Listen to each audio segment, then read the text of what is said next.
పూరా లోకల్. కానీ కాంగ్రెస్ పార్టీ కూడా అదే అవినీతి పరిపాలన, అదే ప్రజా వ్యతిరేక పరిపాలన అమలు పరుస్తూ ఉంది.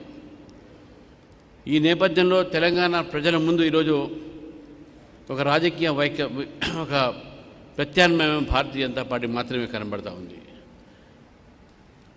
నిన్న నేను నల్గొండ, సూర్యాపేట్, కోదాడి ప్రాంతంలో నా పర్యటన చేయడం జరిగింది. ఈ మొట్టమొదటి పర్యటన. నేను అక్కడ చూశాను చాలామంది. నేను బార్ అసోసియేషన్ వెళ్ళాను, డాక్టర్స్ని కలిశాను, వ్యక్తిగతంగా చాలామంది నన్ను కలిశారు. వాళ్ళందరూ కూడా అదే అంటున్నారు, సార్ ఈసారి మేము బీజేపీకి అవకాశం ఇస్తామని చెప్పేసి. సరే, బీజేపీ ప్రభుత్వంలో రావాలి అని చెప్పేసి వాళ్ళు కోరుతూ ఉన్నారు. మరి అటువంటి ఆకాంక్ష ప్రజల్లో ఉన్నది. ఈరోజు భారతీయ జనతా పార్టీ ఆ ప్రజల ఆకాంక్ష మేరకై మనం తయారు కావాలి. గ్రామాలలో భారతీయ జనతా పార్టీ యొక్క బలం పెరుగుతూ ఉన్నది. మనం చూసాము, గతంలో భారతీయ జనతా పార్టీకు ఒక ఎమ్మెల్యే ఉంటే ఈరోజు మనకు 8 మంది ఎమ్మెల్యేలు ఉన్నారు. గతంలో మనకు ఎమ్మెల్సీలు లేకపోతే ఈరోజు 3 ఎమ్మెల్సీలు ఉన్నారు. గతంలో మనం 4 ఎంపీలు ఉంటే ఈరోజు 8 మంది ఎంపీలు ఉన్నారు. 2 రాజ్యసభ సభ్యులు ఉన్నారు. మనకు రాజ్యసభలో ఎమ్మెల్సీగా, కౌన్సిల్లో, అసెంబ్లీలో, పార్లమెంట్లో మన ప్రాతినిధ్యం పెరుగుతూ ఉన్నది. చూశాను చాలామంది. నేను ప్రతి ఒక్క ఎలక్షన్స్లో ఓటు శాతం పెరుగుతూ ఉన్నది. మరి ఈ రాష్ట్రంలో రాబోయేటటువంటి ఒక ఎన్నికలు మన స్థానిక లోకల్ ఎలక్షన్స్ ఉన్నాయి, లోకల్ బాడీ ఎలక్షన్స్ ఉన్నాయి, స్థానిక ఎన్నికలు, స్థానిక సంస్థలకు జరిగే ఎన్నికల్లో భారతీయ జనతా పార్టీ ఇంతకుముందు సునీల్ బన్సాల్ గారు చెప్పారు, మన చంద్రశేఖర్జీకి చెప్పారు, స్థానిక ఎన్నికల్లో మనం భారతీయ జనతా పార్టీ పూర్తిగా మనం తయారైతే ఉండాలి, గెలవాలి, గెలిచి తీరాలి అనేటటువంటి ఒక సంకల్పంతో మనం ముందుకు పోవాలి. ఏదైతే విజయ సంకల్ప, ఏదైతే మన కార్యక్రమాలు పెట్టుకుంటున్నామో ఇవంతా కూడా మనము ఈ యొక్క రాష్ట్రంలో భారతీయ జనతా పార్టీకి మంచి పరిణామాలు రావాలి. పరిణామాలు రావాలంటే కార్యకర్తలు కదలాలి.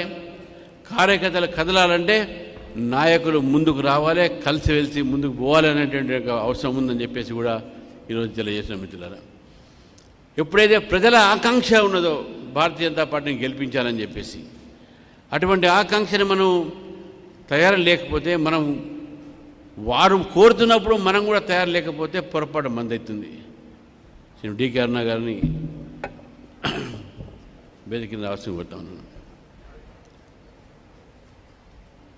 కాబట్టి మిత్రులారా, మనం స్థానిక ఎన్నికలకు భారతీయ జనతా పార్టీ తయారవుతుంది. వార్డు నుంచి జడ్పీటీఎస్ దాకా, అంటే పంచాయతీ నుంచి పార్లమెంట్ దాకా ఏదైతే మనం అనుకున్నామో ఆ ఒక ఎన్నికల్లో మనం పోటీ చేయాల్సినటువంటి ఒక బాధ్యత మనందరిది. ఈరోజు రాష్ట్ర ప్రభుత్వం మనకు చెవులో పువ్వు పెట్టే ప్రయత్నం చేస్తూ ఉన్నారు. 42% రిజర్వేషన్ పేరుతో 10% రిజర్వేషన్ దాంట్లో ముస్లింలకు ఇచ్చేటువంటి ప్రయత్నం చేస్తూ ఉన్నారు. మొట్టమొదటి నుంచి కూడా భారతీయ జనతా పార్టీ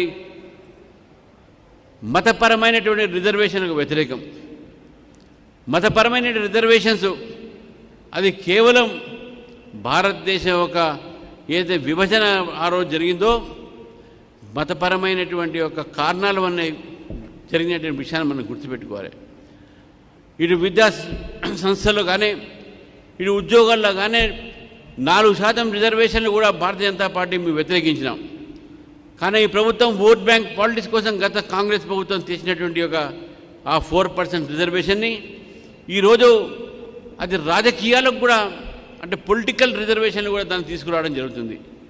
ఈ 10% ముస్లిం రిజర్వేషన్స్ రాజకీయ పొలిటికల్ రిజర్వేషన్ పెడితే ఈ నష్టం జరిగేది ఈ దేశంలో ఉన్న, ఈ రాష్ట్రంలో ఉన్నటువంటి బీసీలకు మాత్రమే. అందుకే దీన్ని భారతీయ జనతా పార్టీ వ్యతిరేకిస్తుంది. ఈ చర్య బీసీల వ్యతిరేక చర్య అని చెప్పేసి కూడా భారతీయ జనతా పార్టీ భావిస్తూ ఉంది. మిత్రులారా, చాలా మంచి వాతావరణం ఉన్నది, చాలా మంచి ఫలితాలు మనకు వచ్చేటువంటి అవకాశం మనకు కనబడతా ఉన్నాయి. ఈ సమయంలో అందరం కూడా కష్టపడి కలిసిమెలిసిగా పనిచేస్తే భారతీయ జనతా పార్టీకి మంచి ఫలితాలు వస్తాయని చెప్పేసి కూడా నేను ఆశిస్తూ, రాబోయే రోజుల్లో మనం ఉద్యమాలు చేయాలి. ఈ ప్రభుత్వం వ్యతిరేకంగా ఉన్నటువంటి వాతావరణాన్ని మనం భారతీయ జనతా పార్టీ తప్పకుండా గమనిస్తున్నది. ప్రజా వ్యతిరేక ఏ విధానాలైనా భారతీయ జనతా పార్టీ దాన్ని ఉద్యమం బాటలో తీసుకుపోయి ప్రజలతోని కలిసి ప్రజల కోసం పోరాడుతుందని చెప్పేసి కూడా ఈ సందర్భంగా తెలియజేస్తూ మరి నా మొట్టమొదటి ఒక ఈ కార్యవర్గ ఏదైతే జిల్లా అధ్యక్షులు అయితే ఉన్నారో ఇక్కడ మన పదాధికారులు అయితే ఉన్నారో వారితో నేను మొట్టమొదటిసారిగా మాట్లాడుతున్నాను కాబట్టి మరి రాబోయే రోజుల్లో కూడా అనేకమైన సందర్భాల్లో మాట్లాడే అవకాశం ఉంటుంది. ఈ యొక్క సమావేశంలో ఇంతవరకు నేను చెప్పి మరొకసారి మనం కలిసి ముందుకు వెళ్తాం.